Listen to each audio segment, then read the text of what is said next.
Bapak Ibu Saudara, khususnya ibu-ibu yang terkasih dalam Tuhan Yesus.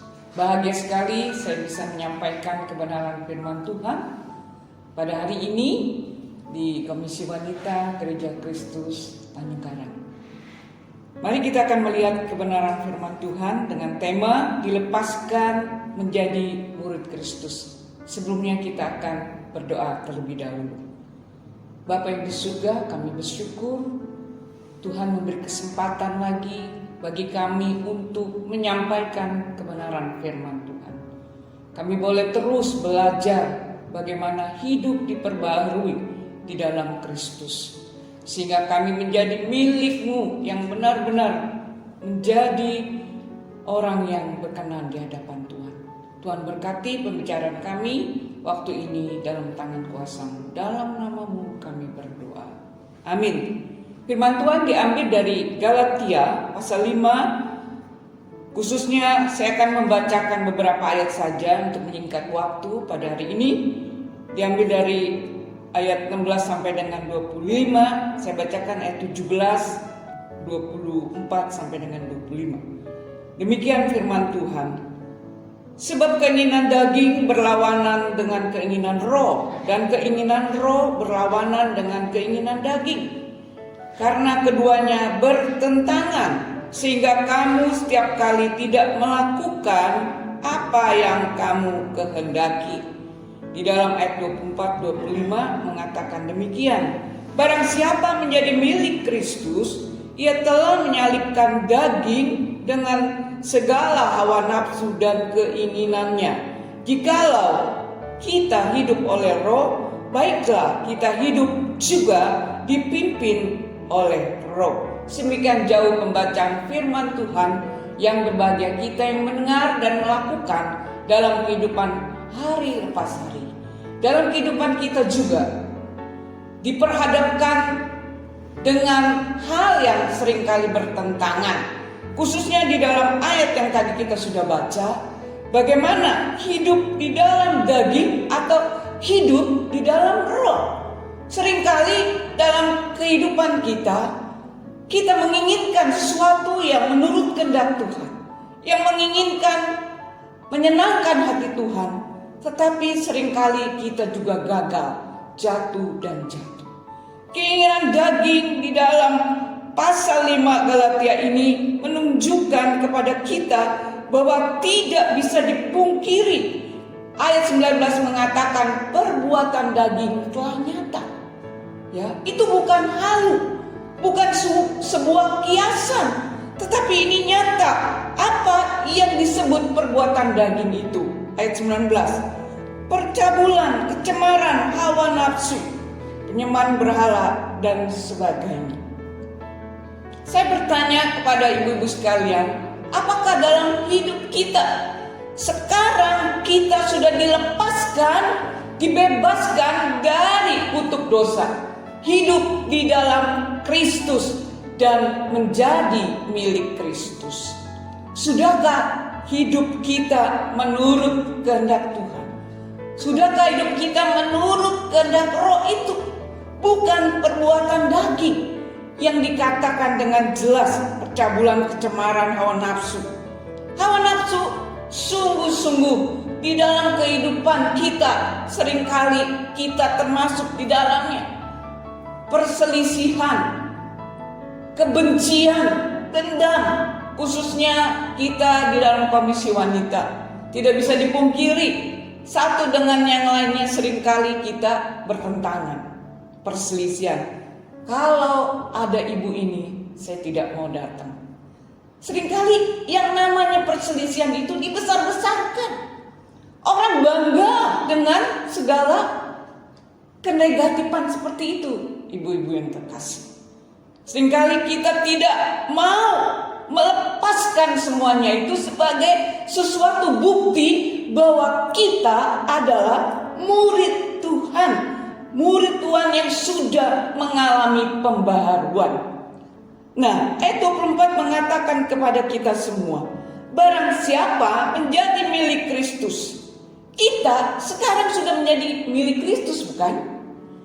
Berarti ia telah menyalibkan daging dengan segala nafsu dan keinginannya. Apa? Di dalam Kolose pasal 3 ayat 5, matikanlah hal-hal yang duniawi, yang bersifat kedagingan tersebut, supaya kita membunuh semuanya itu, menghilangkan, melepaskan nafsu jahat, keserakahan, dan penyembahan berhala, kenajisan dan hawa nafsu dan sebagainya. Pertanyaannya, sudahkah kita melepaskan semuanya itu, ibu-ibu yang terkasih? Kebencian, ya, ada yang bilang begini, kalau saya benci seumur hidup sampai mati pun saya tidak mau berdamai dengan orang itu. Sudahkah kita memberikan pengampunan kepada orang lain? Mungkin kepada keluargamu, mungkin kepada orang-orang yang ada di persekutuan. Seringkali kita masih bangga dengan menyandang hal-hal yang bersifat negatif seperti itu. Hari ini kita mau belajar matikan semua yang berbau hawa nafsu dan keinginan di dalamnya. Kita mau hidup kita dipimpin oleh Roh, dipimpin hari lepas hari oleh Roh Kudus, sehingga kita bisa menghasilkan buah-buah roh. Apa buah-buah roh tersebut, ibu yang terkasih? Ayat 22, tetapi buah roh ialah kasih, sukacita, damai sejahtera, apalagi kesabaran, kemurahan, kebaikan, kesetiaan, kelemah lembutan, penguasaan diri. Itu yang seharusnya kita lakukan, ibu-ibu yang terkasih. Sekarang kita menjadi milik Kristus.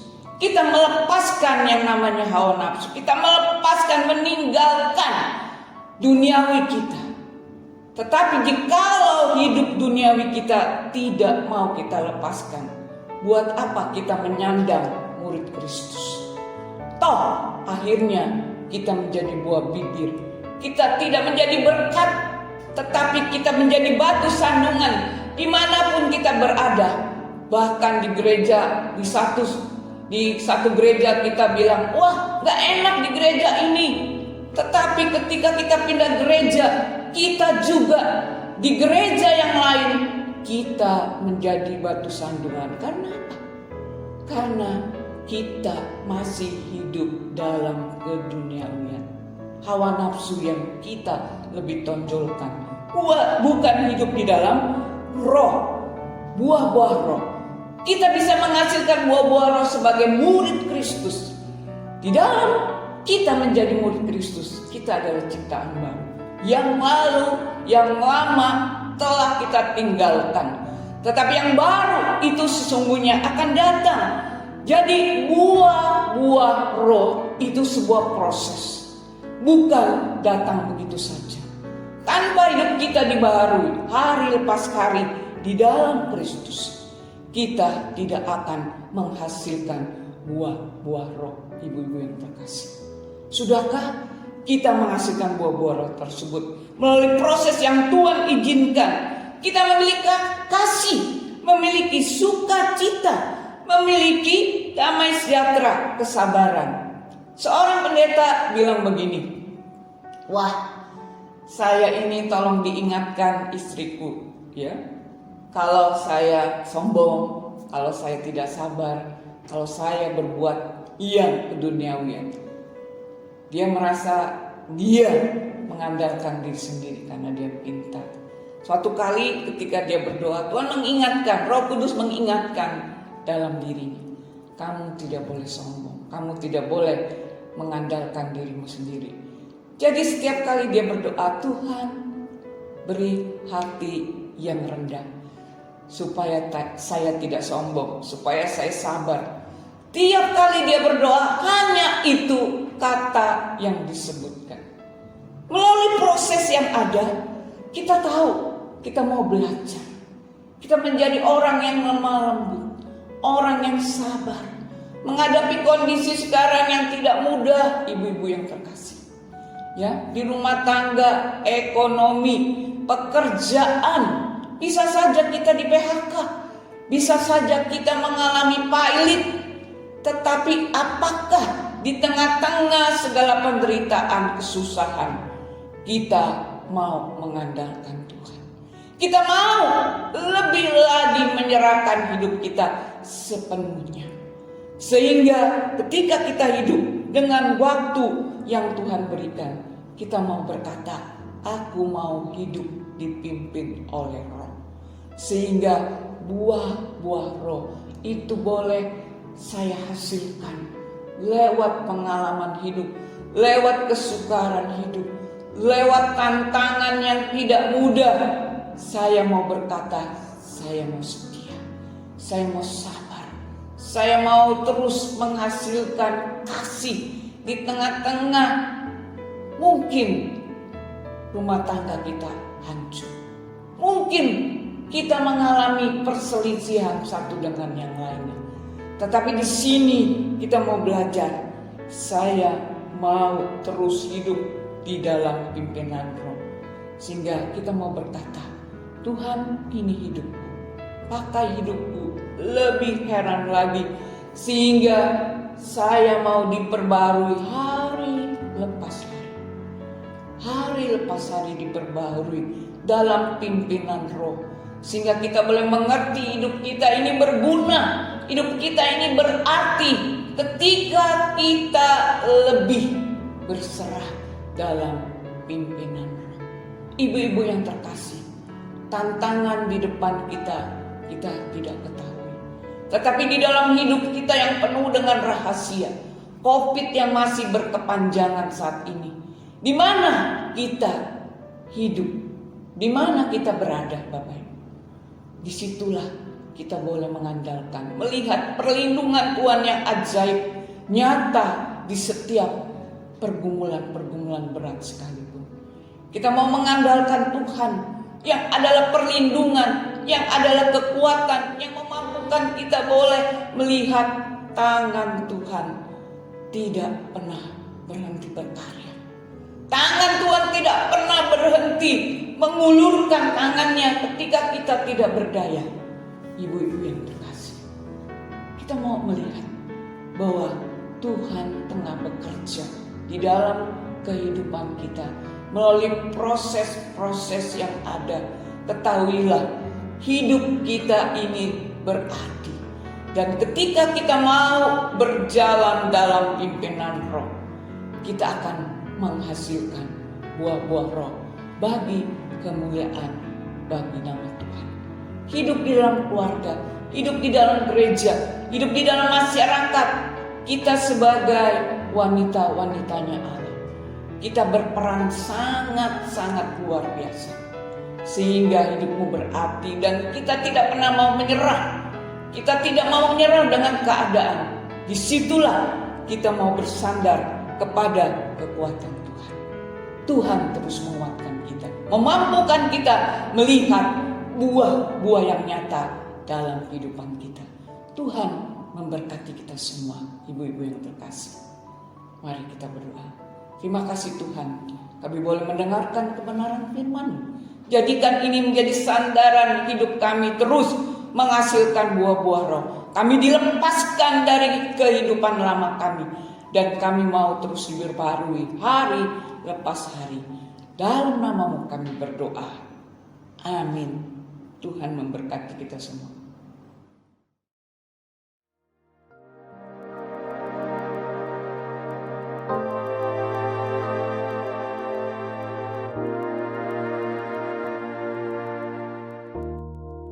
Segala yang ku punya, segala yang ku dapat, hanyalah milik-Mu. Ingin ku berikan, ku kembalikan untuk kemuliaan-Mu. Tiada tersisa, seluruh hidupku akan kembali kembali